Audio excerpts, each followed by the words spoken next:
Dear students, today we are going to start chapter 2, Understanding Secularism. The chapter begins with the situation that imagine yourself as a Hindu or Muslim who is living in a part of USA where Christians are in majority. Despite being a citizen of USA, no one is willing to rent their house to you. In Standard 7th, think about Ansari and Om Prakash Balmiki, who were discriminated on the basis of religion and caste. How would you feel? Would this not make you feel angry? Your anger could take two forms.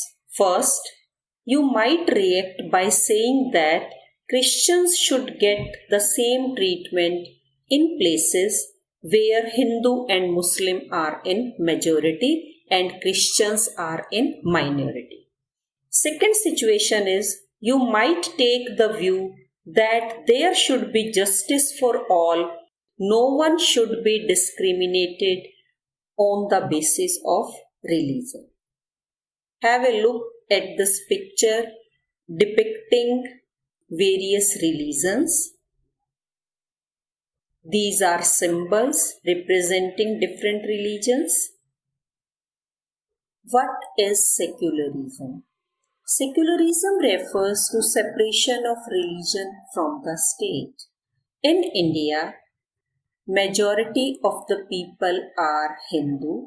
Sikh religion origin in India, Buddhism, Jainism also originated in India, but still there is no national religion in India, as we are having national bird, national flower, national song.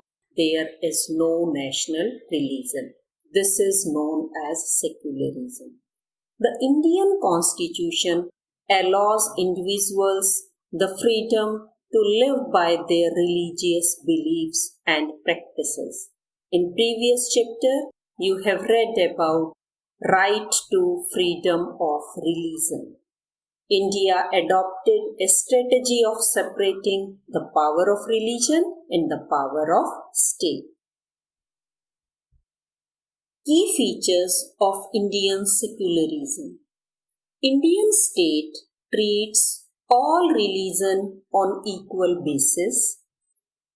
Indian state neither interferes nor promotes any one religion. It is not against any religion. It functions in a way independent of religion. It allows religious education in some educational institutions run and managed by minorities. Here are few examples in history from different parts of the world which show discrimination, exclusion, and persecution on the grounds of religion. You may have read about how Jews were persecuted in Hitler's Germany and how several millions were killed. Now, however, the Jewish state of Israel treats its own Muslim and Christian minorities quite badly. In Saudi Arabia, non-Muslims are not allowed to build a temple, church, etc. and nor can they gather in a public place for prayers. In all these examples, one religious community discriminates against members of other religious community. But in India, it doesn't happen. India is a secular country. Why is it important to separate religion from the state? To function democratically, to protect minorities from majority, to avoid violation of fundamental rights, to protect the freedom of individuals. The practice of untouchability was impossible to eradicate if state power were in hands of those Hindus who support it. It was a social evil prevalent in Hindu society. What is Indian secularism? The word secularism was adopted by Indian Constitution during 1970s through amendment in Constitution.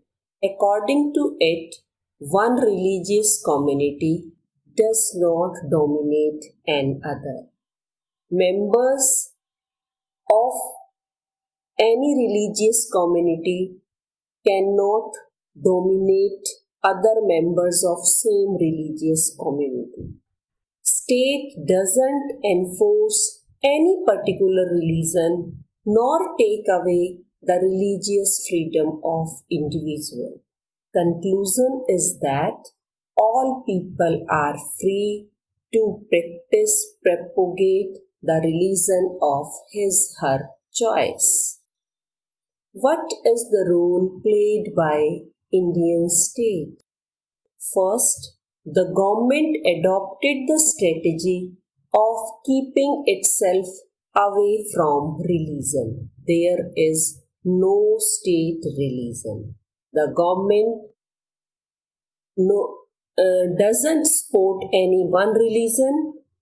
In our schools, courts, police station and offices are not supposed to promote any religion. Being students, you are well aware about the fact that all the festivals, whether it's Diwali, Eid, Christmas, Guru Parv, all celebrated in schools with the same enthusiasm. No weightage is given to any festival. Special emphasis is not given to any festival. Role played by Indian state. Another way in which Indian secularism works to prevent the domination is through a strategy of non-interference. In previous slide, the government keep it away from religion. And second strategy is of non-interference, means in order to respect the sentiments of all the religions and not interfere with religious practices. State makes exceptions for particular religious communities. It will be clear with the help of this. According to traffic rules, it is mandatory to wear helmet, but Sikhs are exempted because they wear turban as their religious symbol, and it's not possible to wear helmet on the turban. That's why they are exempted from this law. Third way is to prevent domination is through the strategy of intervention, so that lower caste can be prevented by upper caste. First was distancing from religion, second was policy of non-interference, and third is strategy of intervention. If some people are performing any activity which is against law, but they are doing it in name of religion, then government can intervene. The intervention of the state can also be in form of sport. The Indian Constitution grants the right to religious communities to set up their schools and colleges who are in minority. It gives financial aid also to these communities. How Indian secularism different from that of the other democratic countries? Some of the objectives are similar everywhere, like legislature cannot declare any religion as national religion, nor can give preferences to any one religion. In USA, the separation between state and the religion means neither the state nor the religion can interfere in the affairs of one another. It is very important. Try to understand it. In USA, nor the state, neither the religion has right to interfere in each other's affairs. But there is one significant way in which Indian secularism differs from that of secularism practiced in USA. This is because, unlike separation between religion and the state in American secularism, in Indian secularism, the state can intervene in religious affairs if anything is done wrong, which is against law, such as sacrifice of infants, infanticide, untouchability, or any other social evil. The government can intervene in religious affairs in India. From this chapter, we came to know that India is a secular country. India adopted this term in 1970s through 42nd Amendment. This was enacted in 1976. All the religions are treated equally in India. We enjoy the right to freedom of religion. No discrimination on the grounds of religion.